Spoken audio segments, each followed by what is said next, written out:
So Ian, let's talk about your retirement and what you're now doing with your time. I understand that you're doing something quite creative.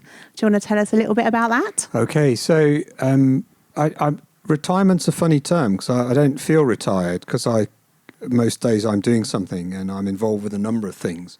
But one thing I'm very excited about at the moment is a new community group of Kernow Neurodivergent Artists. So art has been an abiding interest of mine ever since I can remember.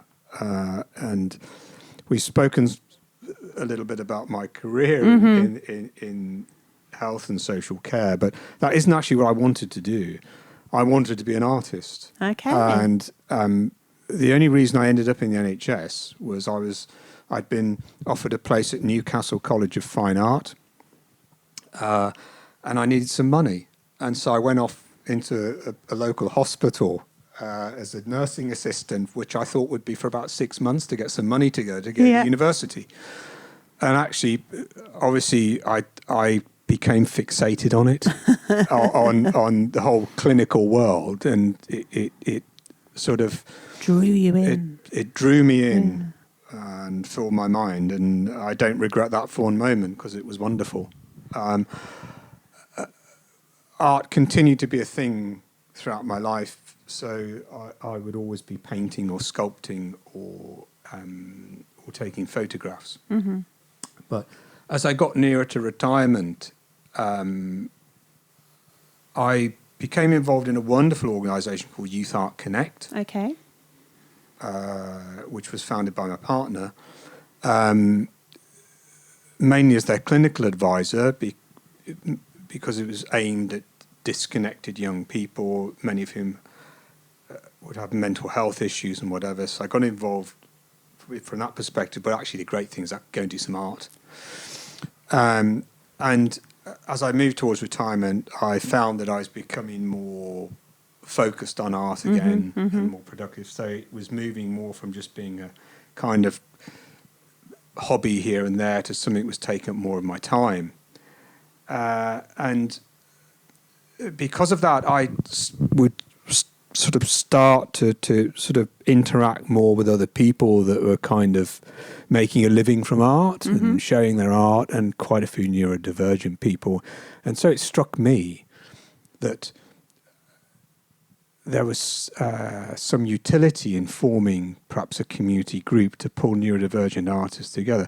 Because art's a funny old world, and it can be quite elitist. Okay. It can be very difficult to get into. It has its own language. It can be a bit exclusive. And so if we look at neurodivergent people, they can be a bit isolated anyway and find it difficult to kind of get into things and whatever. So it seemed to me that it would be really good to have some platform where people could come together to really help each other and motivate each other to get their work out there, and for some earn a living from it, or for others just do what they need to do with it. And some of that might be to do with upskilling themselves and trying things that they wouldn't ordinarily do in relation to art and creativity. I think what I would say is that a great number of artists are neurodivergent because actually it kind of goes hand in hand. It's using different thought processes to communicate things. Yeah. Without having to use speech and without language. Using to use the sort of traditional communication methods. So if we look at a lot of quite famous artists, pretty much you could say they're neurodivergent, depending on which book you read or what analysis you read, but you read various things about Salvador Dali, say, or Van Gogh, and some of the modernists and things like that. So it's fascinating from that perspective. But so looking at it from what we're talking about here, the community group is we are just in the process of. It's very, very new. Okay. We started off with a Facebook page, with a group, which isn't the community group itself. It's just a Facebook group for neurodivergent folk, and it's called Kernow Neurodivergent Art. Okay. And just any neurodivergent person's welcome to join and talk about art, show some pictures of their art, things like that. And, and I think started that perhaps in November, October. It's got about 40 odd members. Okay. So really well. that's good. We're just in the process of forming Kernow Neurodivergent Artists community group, which will be an unincorporated community group. Right. With a structure and membership criteria. So it'll be for neurodivergent folk who identify as artists, who have aspirations to sell their work, to show their work, and to mix with other people who want to do that. So that's very focused. Mm-hmm. And so there'll be membership criteria for that.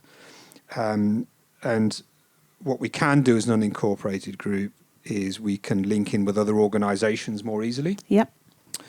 And we can apply for small amounts of funding to perhaps help fund exhibitions and things like that. Amazing. So that's what we're doing at the moment. And we had our first meeting yesterday of Leeds. So we have a chair, we have a treasurer, we have a secretary, and we're just working on our articles at the moment. But at the same time, we had our meeting at Truro Museum because we also wanted to talk to them about the first exhibition. So our intention this year is to join with a few other organisations, one of them being the Autistic Community of Cornwall, probably Youth Art Connect, perhaps a few other organisations, to really put on an exhibition in the museum for neurodivergent artists. Wow. So we're hoping to do that perhaps the middle of the year. So Amazing. We're really, really excited about that. Amazing. And we gathered a few of our Facebook members together in Redruth at the Crowgy Centre last month, and that was absolutely brilliant. Okay. It's not so much an art group as such, because there's loads of those already. If people want to go and do life drawing or do this or those, you don't want to replicate any of that. It was mainly just so people get together and talk about anything relating to art and where relevant, neurodivergence as it fits in. Absolutely. That was absolutely great. And again, there is something different about being in a space with the neurodivergent people where you feel more comfortable and open to discuss things and not as stressed to perform. So as we said, you know, you guys, anyone that's a member of the Facebook group's welcome to come along. Listen, you don't want to talk to anybody, you don't have to talk to anybody. You want to sit in a corner and sketch in a pad, you can do that. And nobody will look at you twice. Excellent. So absolutely no judgment. One lady came for 5 minutes, said, I need to go. Absolutely fine. Nobody kind of thought twice about it, because we all know what that's like. We have all been to things and we want to go after 5 minutes because it's too much. Yeah. There's too many people, there's too much noise, there's too much light. Or that's all we could cope with at that time. On that day. Or sometimes you just need to be able to go along and see what it's like for yourself. You've seen enough, you go away and then you come back and you know what to expect the next time. Yeah, and you need that processing time. Yeah. You need to just have a look at something, go away and think about it, then you might do a bit longer the second time. Absolutely. So, yes, so really excited about that. And on our Facebook page, people often put up pieces of their work. And by and large, it's a very, very supportive group. Brilliant. So what we want to do is grow that and mainly to help neurodivergent artists who feel isolated and don't really know or are struggling a bit to kind of think, where do I go next and how do I get my art exhibited? Yeah, which is massive. It's such a massive step, isn't it? Absolutely. And I know from my perspective, I remember the first bit of art I sold, which is probably about 30 odd years ago now, that I'm still amazed at that. I still remember what that was like. Somebody wanted to buy something that you drew. You want to pay me money for this? But it was astonishing Amazing. to think someone's taken that away and put it on a wall somewhere. Yeah. Amazing. So can we have a little look at your artwork? I think that we've got one to show.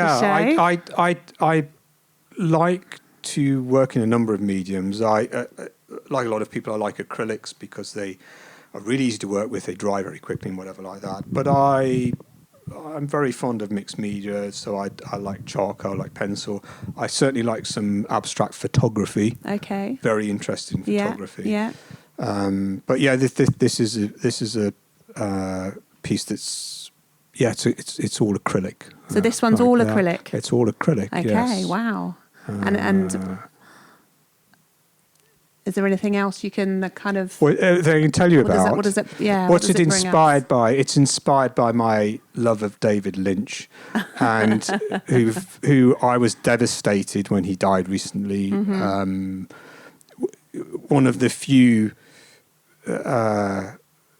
people I've shed a tear over when they died. David Bowie being an obvious one, but David Lynch, because what an amazing man. And I'd be astonished if he wasn't neurodivergent. but certainly, I loved his work so much, and his art, and his music, and so this was really inspired by the final series of Twin Peaks. Okay. Which I could talk for over an hour with just on its own. And this piece is called Philip Jeffries. Amazing. Who, in the Twin Peaks film, the character Philip Jeffries was played by David Bowie. Oh, so it all links together, you see. But in the final series, David Bowie gave his blessing to it, but wasn't able to appear. So it was represented by that shape you see in the middle. Ah, wow. Okay. Yeah. Brilliant. And I think we might have another piece. Yeah. That you've created. This is acrylic and ink. And this is called Laura. And why is it called Laura? Well, it's not a painting of someone. It's not an abstract painting of someone called Laura. I find it really difficult to name paintings. And for quite a while, I just gave them numbers. And I thought, well, if somebody wants to give it a name, they can. But I actually do give paintings names now. And the reason this one is called Laura is, well, it's a bit of a cheat because it's not all of my work. Because some of it, someone called Laura contributed to it. Ah. Laura is a 60-year-old tortoise. I wasn't expecting you to say that. Laura's a 6-year-old tortoise that we inherited when a family member sadly died. And Laura's amazing. And again, I could do a whole program on Laura, who is so tame and who follows you around and demands your attention. And while I was painting this, I was sitting there and she was demanding my attention to the point where she was bashing into my shoe and knocking the table I was using to rest on. So some of the movement within the painting is Laura's contribution. Excellent. Indirectly. So when I got to the end of it, I thought I'd call it Laura. That is brilliant. To remind me of that. That is brilliant. I love that story and I love the artwork. It is really inspiring. But the great thing about the people on the Facebook group and the people that are coming together to form the community group is there's all sorts of art there. There's the kind of abstract thing that's more my kind of thing, but then there's all sorts. There's the more traditional kind of fine art, there's sculpture, there's dance, there's poetry, there's everything. Okay. And it's just wonderful. Brilliant. And so just remind us again, I think we're going to scroll through some other clips of other people's artwork that have come along to your groups, but just remind us again how people can get involved. If they're out there now, they're neurodivergent and they're a keen artist, how can they get involved? I think not everybody does Facebook, and not everybody should do Facebook, and there's times I wish I didn't do Facebook. But they can look for Kernow Neurodivergent Art on Facebook. Kernow Neurodivergent Art on Facebook. Yeah, they can do that. if they don't do that, I would suggest they contact me, and I Okay. would guess there's some way in this program we can link to we can contact put a link. details. Yeah, absolutely. So if you can put a link in, I'm more than happy. Anyone that identifies as neurodivergent, and remember, we're not just talking about autistic folk, we're talking about neurodivergent Yeah. in its widest context. If anyone identifies as neurodivergent, then don't want to get into Facebook, that's fine. Contact me through the link Yep, program, perfect. and I'm absolutely more than happy, be delighted to talk to them about that. Brilliant. Thank you very much. Brilliant. Brilliant. And while we're talking about creativity then, let's play out this interview to our fabulous first guest. Thank you so much, Ian, for joining us today. Can you tell us what your third music choice is? Over to you. My third music choice is by Lou Reed. Lou Reed is neurodivergent, was he was diagnosed as dyslexic. And the song I've chosen is called Satellite of Love, which was released in the early to mid-70s, I recall. So some people may have heard it at times. And again, it's an interesting song because it's about thinking about things a bit differently. And he wrote it about, it sounds quite sinister, someone using technology to spy on a partner who they suspected of having other relationships and so on. Okay. And so that's where the idea for it came from to write. But as he was writing it, he was thinking about how the kind of expectations we have on other people, and how bizarre it is that we lapse into thinking we kind of have ownership of other people, and the way that can make us behave. And so what resonance does that have for me? I've never put anyone under surveillance. I don't think anyone's ever put me under surveillance, not that I know of. But I think about so many conversations I've had with a lot of neurodivergent folk is that certainly when they think about relationships with other people, they think about them in a slightly different way that moves away from that possessiveness and the utility of a relationship, as in what you get out of it kind of thing, to something that is a bit more equitable and accepting. So it has a resonance in relation to neurodivergence for me, in relation to that very important aspect of life. Yeah, absolutely. And it's a good tune.